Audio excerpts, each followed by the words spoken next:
Alam nyo bang ang number one at pinakasikat na sport sa mundo ay ang football? At meron ng Pilipino ang naging alamat sa sports na ito tara at ating kilalanin.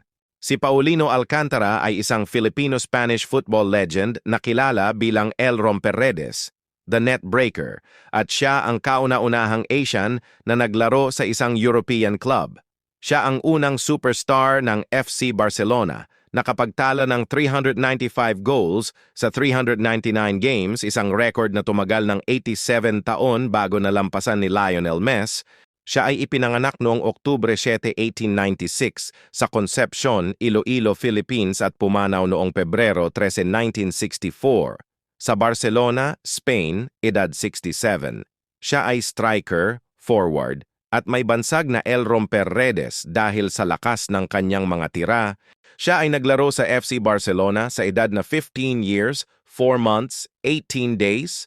Pinakabatang nakapuntos para sa club, may 95 goals sa 399 matches, club record mula 1912-1927.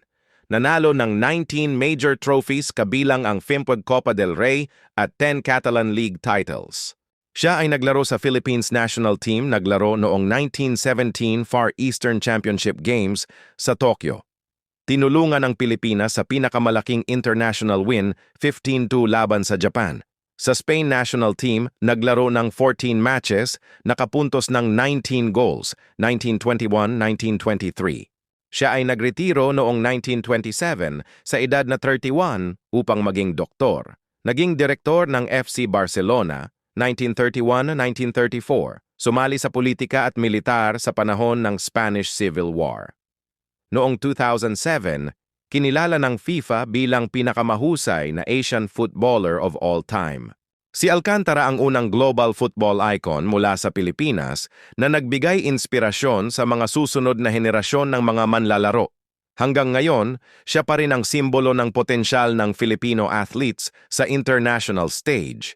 Si Paulino Alcantara ay simbolo ng ating pagka-Pilipino na kayang magtagumpay sa kahit anong larangan. Ikaw, kilala mo ba siya? Please like, share, and follow my page.